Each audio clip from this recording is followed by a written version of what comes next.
didefinisikan melalui komunikasi daripada individu-individu yang ada di dalam masyarakat tersebut. Assalamualaikum warahmatullahi wabarakatuh. Kali ini saya akan menjelaskan tentang organisasi.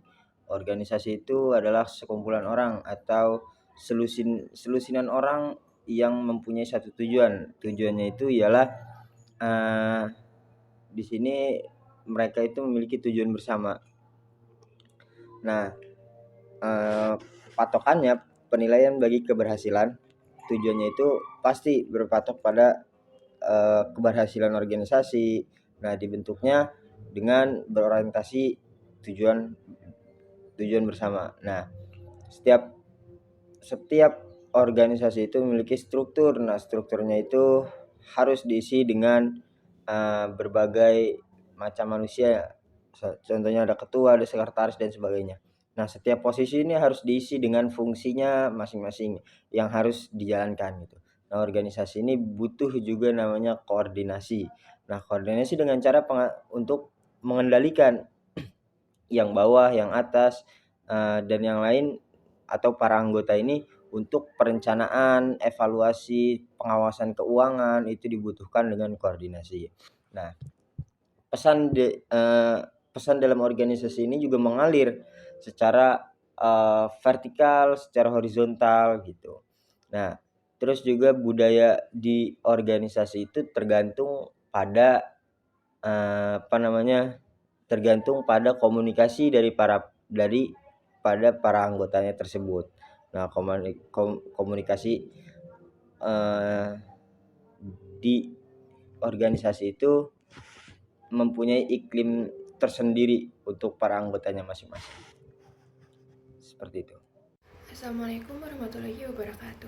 Perkenalkan, nama saya Nazwa Nuria Shihab dengan NIM 384110010 dari kelas KPI 4A. Di sini saya akan membuat video pembelajaran untuk memenuhi tugas UAS dalam mata kuliah Perkembangan Teknologi Komunikasi yang bersumber dari buku yang berjudul Hubungan dan Perilaku Manusia. Dimulai dari bab 10, yaitu individu, reaksi, aksi, dan interaksi. Kita sebagai manusia itu sebenarnya selalu berkomunikasi, entah sadar ataupun enggak. Tiap kali kita ngelihat, ngedengar, ngerasain, atau ngomong sesuatu, kita tuh lagi ngelakuin 3 hal sekaligus, yaitu reaksi, aksi, dan interaksi. Contohnya gini, pas kamu ngelihat kursi di lorong, otak kamu tuh langsung mikir, oh ini kursi bisa buat duduk, itu namanya reaksi. Kalau kamu emang pengen duduk, ya kamu jalan ke kursinya, itu aksi. Tapi kalau lorong yang rame atau kamu lagi buru-buru, ya kursinya cuma jadi objek yang bakal kamu hindarin gitu aja. Nah, beda cerita kalau yang kamu lihat itu orang. Misalnya kamu lihat ekspresi wajah atau gerak-geriknya, kamu langsung mikir dia lagi sedih ya, atau wah orangnya asik nih. Nah, dari situ kamu bisa mulai interaksi, entah ngobrol atau cuma senyum. Nah, selama kita hidup, kita terus belajar dari interaksi seperti ini, seperti yang tadi aku sebutkan. Kita bikin semacam peta di kepala tentang dunia di sekitar kita. Nah, peta ini kebentuk dari pengalaman, itu juga bisa dari media seperti TV, buku, atau medsos. Intinya, proses jadi diri kita tuh jalan terus, kita terus berubah dan menyesuaikan diri dengan lingkungan, dan penting juga untuk bisa kita ungkapkan ke orang lain termasuk ke diri sendiri. Kadang kita perlu ngobrol sama diri sendiri buat ngerti apa yang kita rasain dan pikirin. Jadi hidup itu tentang ngerti, ngerespon, dan terhubung sama dunia dan orang lain. Lanjut ke bab 11, yaitu komunikasi dan hubungan. Kalian pernah gak sih kepikiran hampir semua komunikasi yang kita lakuin itu terjadi dalam hubungan sama orang lain? Mau itu ngobrol sama sahabat, atau kerja bareng tim, atau cuman ngobrol sebentar sama tukang ojek. Nah, itu tuh semuanya tetap ada kaitannya sama hubungan sosial. Hubungan itu bisa 2 orang, kayak misalnya guru dan murid, bisa juga lebih, misalnya kerja kelompok atau kerja tim. Tujuannya pun berbeda-beda, ada yang karena pengen temenan, ada juga yang buat ngerjain tugas bareng. Terus juga ada hubungan yang cuman sebentar dan biasa aja, tapi ada juga yang dalam dan bertahan lama, kayak sahabat dekat atau pasangan. Nah, kalau udah masuk ke hubungan yang lebih intim, kayak pacaran atau pernikahan, komunikasi jadi hal yang super penting. Keterbukaan, saling percaya, dan dukungan emosional membuat hubungan tuh semakin kuat. Bahkan peliharaan pun bisa menjadi teman ngobrol yang bikin kita tuh ngerasa tenang. Intinya, kalau mau hubungan yang sehat dan awet, kuncinya ada di komunikasi. Mau hubungan itu singkat atau seumur hidup, cara kita ngobrol dan nyambungin hati itu yang bikin semuanya tuh bisa berjalan. Baik, cukup sekian video pembelajaran yang dapat saya sampaikan. Kurang lebihnya mohon maaf. Terima kasih. Wassalamualaikum warahmatullahi wabarakatuh. Assalamualaikum warahmatullahi wabarakatuh. Perkenalkan, saya Anissa Zulfatul Jannah. Di sini saya akan membahas materi secara singkat mengenai proses komunikasi hewan dan manusia. Nah, manusia dan hewan ini adalah makhluk hidup yang termasuk dalam sistem terbuka. Artinya, mereka ini terus-menerus berinteraksi dengan lingkungan sekitarnya.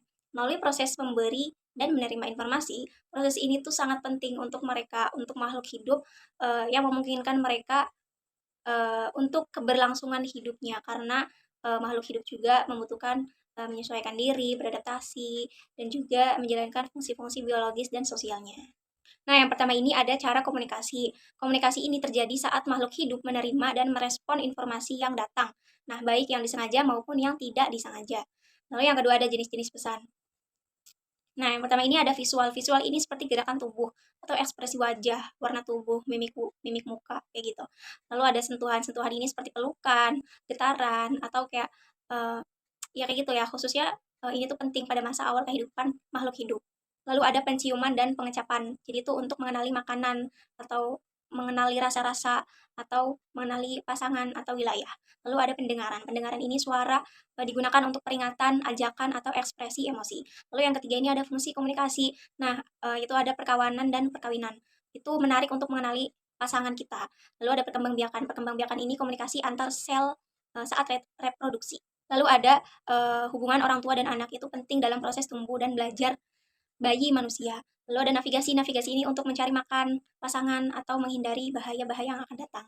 Lalu ada pertahanan diri. Pertahanan diri itu merespon cepat terhadap ancaman yang akan datang. Lalu ada wilayah. Wilayah ini menandai atau mempertahankan area hidup kita sebagai makhluk hidup. Lalu ada implikasi dan aplikasi, yaitu komunikasi ini bukan hanya milik manusia saja, tapi juga hewan pun memiliki sistem komunikasi yang unik. Kayak contohnya tarian lebah atau sonar kelelawar. Lalu yang terakhir ini kesimpulannya, komunikasi, dalam proses komunikasi ini alat yang sangat penting untuk adaptasi dan bertahan hidup untuk makhluk hidup. Jadi lebih dari sekedar menyampaikan pesan, komunikasi juga membantu makhluk hidup menyesuaikan diri dengan lingkungan sekitarnya. Mungkin sampai sini materi yang dapat saya sampaikan, kurang lebihnya mohon maaf, saya tutup. Assalamualaikum warahmatullahi wabarakatuh. Assalamualaikum warahmatullahi wabarakatuh. Perkenalkan, nama saya Ade Mulyana dari Komunikasi Penyiaran Islam yang akan menjalankan tugas UAS bikin video pembelajaran terkait buku tentang komunikasi dan perilaku manusia. Di sini saya akan menjelaskan tentang bab 15. Judulnya itu komunikasi publik dan komunikasi massa. Yang pertama yaitu ada konsep dasar komunikasi publik dan massa. Komunikasi publik terjadi saat pesan disampaikan kepada khalayak besar secara impersonal dengan kontrol terbatas terhadap umpan balik. Yang kedua yaitu ada peran karakteristik. Komunikasi publik dan massa membentuk budaya, nilai serta norma masyarakat melalui penyampaian informasi dan hiburan. Yang ketiga ada penyampaian pidato. Penyampaian pidato publik. Penyampaian pidato terdiri dari persiapan visi, penyusunan naskah, revisi, dan lain-lain. Yang keempat yaitu ada dinamika komunikasi massa. Produksi, distribusi, dan konsumsi informasi adalah inti dari komunikasi massa. Yang kelima ada efek komunikasi dan perspektif. Terdapat dua perspektif utama, komunikator dan produsen. Yang keenam yaitu ada isu etis dan tanggung jawab, baik produsen maupun konsumen. Media harus bertanggung jawab secara etis, penting untuk menyampaikan informasi akurat dan memilih konsumsi media yang memperkaya pemahaman. Yang terakhir ada komunikasi massa modern dan tantangan. Perkembangan teknologi meningkatkan interaktivitas dan partisipasi konsumen. Literasi media kritis menjadi semakin penting. saja. Sekian, terima kasih.